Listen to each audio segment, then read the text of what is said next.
کہ تم شابیر کے ساتھ بائک پہ، لیکن ایمان تم ایک بات سن لو، آج آپ جو میرے ساتھ کیا تو تمہارے ساتھ بھی ہو جائے، اللہ نہ کہیں بھی مت جانا، ایسا نہ ہو کہ وہ حادثہ ہمیں بدل دیتا ہے، اس کی کوئی خاص وجہ؟ دیر تو کبھی وقت، نہ کرے۔ ہم کبھی وقت کو بدل ڈرامہ سیریل میری باہوں کے درمیان وہی ہوا جس کا ڈر تھا۔ مانور شابیر کو اپنے جال میں پھنسانے کے لیے جھوٹ بولتی اور کہتی ہے کہ میں ایک آن لائن بزنس کرتی ہوں جس کے لیے مجھے آپ کے کچھ آئیڈیاز بھی چاہیے۔ آپ دکان پر تو آپ کے بھائی اور والد بھی ہوتے ہیں، تو کیوں نہ کہیں باہر لنچ پر ملیں شابیر کو۔ حالانکہ مانور کی ساری نیتیں سمجھ آ رہی ہیں، لیکن جان بوجھ کر انجان بن کر مانور سے کہتا ہے کہ جی ٹھیک ہے، میں آئیڈیاز ڈسکس کرنے کے لیے جہاں آپ کہیں گی وہیں پہنچ جاؤں گا، اور ساتھ ہی بار بار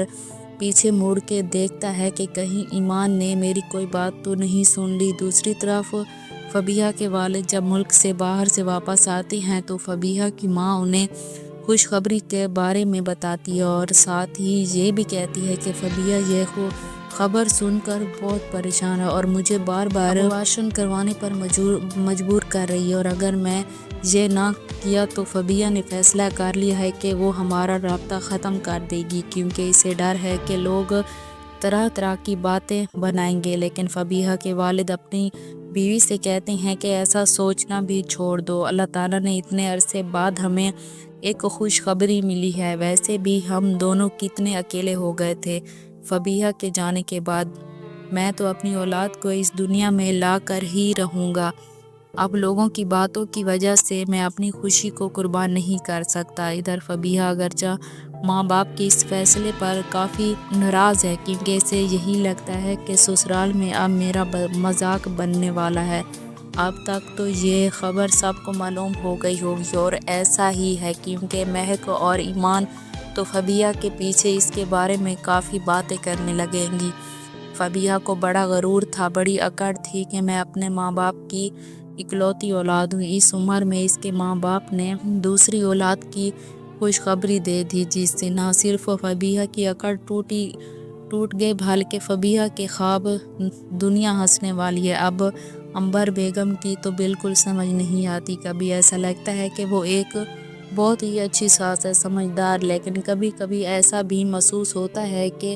جیسے وہ وہی روایتی ساس ہے جو اپنی بہوؤں کو بے وجہ طنز کرتی رہتی ہے۔ فبیہہ کو دیکھتی ہے کہ وہ رو رہی ہے، پریشان ہے، کمرے سے باہر نہیں آ رہی، تو ایک طرف سے اسے سمجھانے آتی ہے اور ساتھ ہی ساتھ طنز بھی کر دیتی ہے۔ اب یہ خوشخبری تمہیں سنانی چاہیے تھی کہ شادی کو اتنے عرصے گزر گئے، حیرت کی بات ہے کہ یہ خوشخبری تمہارے ماں باپ کی طرف سے سننے کو مل رہی ہے۔ لیکن آصف صاحب یعنی فبیہہ کے سسر بہت سمجھدار انسان ہے، وہ اپنی بیگم کو بھی سمجھاتے ہیں اور فبیہہ کو بھی کہ یہ سب اللہ کے فیصلے ہیں، اور ہم کون ہوتے اللہ کے فیصلوں پر اعتراض کرنے والے۔ اپنی بیگم عنبر سے کہتے ہیں کہ مٹھائی لے کر فبیہہ کے ساتھ اس کے ماں باپ کے گھر جاؤ، انہیں مبارکباد دو تاکہ انہیں محسوس ہو کہ ہم اس خوشی کے موقع پر ان کے ساتھ ہیں، اور وہ بھی اپنی خوشی کو کھل کر منا سکے۔ دوسری طرف مہک زندگی میں پہلی بار اریان کے ساتھ بائک پر بیٹھتی ہے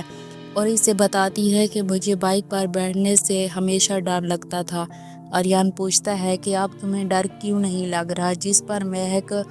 بڑے فخر سے کہتی ہے کہ اب آپ میرے ساتھ ہیں، مگر افسوس یہ ہے کہ ان کی اس خوشی پر خود ہی ان کی نظر لگ جاتی ہے،